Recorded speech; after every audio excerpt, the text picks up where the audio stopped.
Hello guys, welcome back to our channel Gulia classes.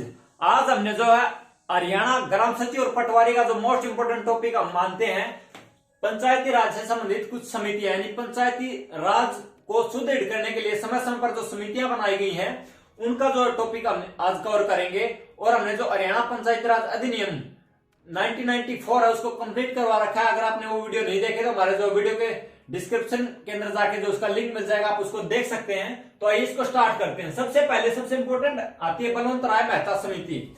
Balwant राय मेहता समिति इसको क्यों कहा जाता है? बलवंत राय मेहता जो है इस समिति के हेड थे, उन्हीं के नाम पर जो इस समिति का नाम रख दिया गया बलवंत राय मेहता समिति।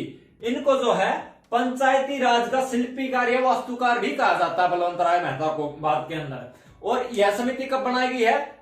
हमारा देश आजाद हुआ 1947 में, उसके ठीक 10 साल के बाद जो है पंचायती राज को सुदृढ़ करने के लिए जो है हमारी संसद और हमारे जो विचारक रहे हैं, या कह सकते हैं कि जो आजादी के अंदर गांधी जी लगा लिए, गांधी जी बड़े ही प्रबल समर्थक थे कि पंचायती राज के।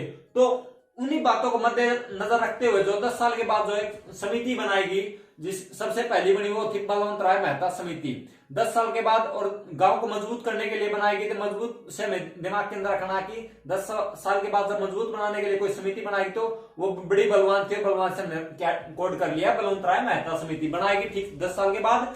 1957 में बनाई गई इस समिति ने देश में 3 स्तरीय पंचायती राज की सिफारिश की। 3 स्तरीय यानी कि गांव के अंदर ग्राम पंचायत, ब्लॉक स्तर पर पंचायत समिति और जिला स्तर पर जिला परिषद। गांव स्तर पर होती इसको निम्न, ये मध्य और ये उच्च स्तर, यानी कि ऐसे इनको ऐसे भी बोल सकते हैं। और इन्होंने जो सिफारिशें दी थी वे 1 अप्रैल 1958 को लागू हो गई थी। इस समिति ने जो है लोकतंत्रीय विकेंद्रीकरण का सुझाव दिया। लोकतंत्रीय विकेंद्रीकरण क्या होता है? जैसे हम केंद्रीकरण कहते हैं कि किसी भी ताकत को केंद्रीकरण करने का अर्थ होता है कि उसको यानी कि ज्यादा लोगों से उसको एक व्यक्ति या एक सेंटर तक पहुंचाने की हमारी जो स्कीमें होती हैं उनको केंद्रीकरण कहते हैं। लेकिन विकेंद्रीकरण के क्या है? लोगों के हाथ में सत्ता देना। ये पंचायती राज का सिस्टम ही ऐसा कि लोगों को ये लगे कि वे देश के जो है विकास के अंदर सहयोग कर रहे हैं और डायरेक्टली उसके अंदर इन्वॉल्व हो रहे हैं। तो इसलिए उन्होंने जो है लोकतंत्रीय विकेंद्रीकरण का सुझाव दिया था। सबसे इंपोर्टेंट सुझाव इन्होंने दिया। और पंचायत समिति को सबसे शक्तिशाली बनाने का भी इन्होंने सुझाव दिया था, लेकिन वास्तव में ऐसा नहीं किया गया था। पंचायत समिति को शक्तिशाली नहीं बनाया गया इनके अंदर। अब जो है नेक्स्ट हमारी आती है अशोक मेहता समिति। यह समिति इसके हमका ठीक 20 साल के बाद, जब देश आजाद हुआ उसके 10 साल के बाद बनी है बलवंत राय मेहता। और उसके ठीक 20 साल के बाद जब एक बलवंत राय मेहता के 20 साल के बाद 1977 आ जाता हमारा, जब बनी है अशोक मेहता समिति। यह समिति आई। इस समिति ने कहा कि पंचायती राज जो है द्विस्तरीय हो, यानी कि क्या हो? एक तो मंडलीय पंचायत और एक जिला परिषद। मंडलीय पंचायत यानी कि एक 10-12 गांव का 12-13 गांव का एक समूह हो, उसके ऊपर एक पंचायत बनाई जाए, फिर एक जिला स्तर पर बनाई जाए। इस समिति ने पंचायत चुनाव में राजनीतिक दलों के खुले तौर पर चुनाव चिन्ह के आधार पर भाग लेने का सुझाव दिया था। अब जो इस समिति ने जो अपने 1977 के अंदर सुझाव दिए बनी है, ये एक साल इसने काम किया, लेकिन 1977 में जब इसने अपनी रिपोर्ट पेश की तो ये जो है हमारे संसद के सदस्यों को सेटिस्फाई नहीं कर पाए कि आप जो मंडलीय पंचायत बोल रहे हैं और जिला परिषद दो ही आप जो द्विस्तरीय पंचायती राज का आप सुझाव दे रहे हैं, आप इसको सेटिस्फाई किए, लेकिन ये जो है मजबूत तथ्य नहीं रख पाए। इसलिए 1978 के अंदर जब इन्होंने अपनी रिपोर्ट रखी तो उनकी रिपोर्ट को रिजेक्ट कर दिया गया था। अब इस समिति ने क्या कहा कि इन्होंने खुले तौर पर जो राजनीतिक दल हैं वो अपने चुनाव चिन्ह के साथ जो चुनाव के अंदर हिस्सा ले, इसका सुझाव दिया था। और जो है इस समिति को केंद्र सरकार ने बनवाया था। तो इसलिए क्या है, इसका प्रमुख उद्देश्य भी क्या था? पंचायत राज की कार्य प्रणाली में सुधार। कि 20 साल हो गए हैं एक समिति बनाए बलवंत राय मेहता के बाद, तो चाह रहे थे कि कुछ और अगर सुधार किए जा सकते हैं पंचायती राज के अंदर तो आप उन्हें सुझाव दीजिए। उन्होंने सुझाव दिए थे, लेकिन उनकी रिपोर्ट को जो है रिजेक्ट कर दिया गया है। आगे हमारे आती है जीवीके राव समिति।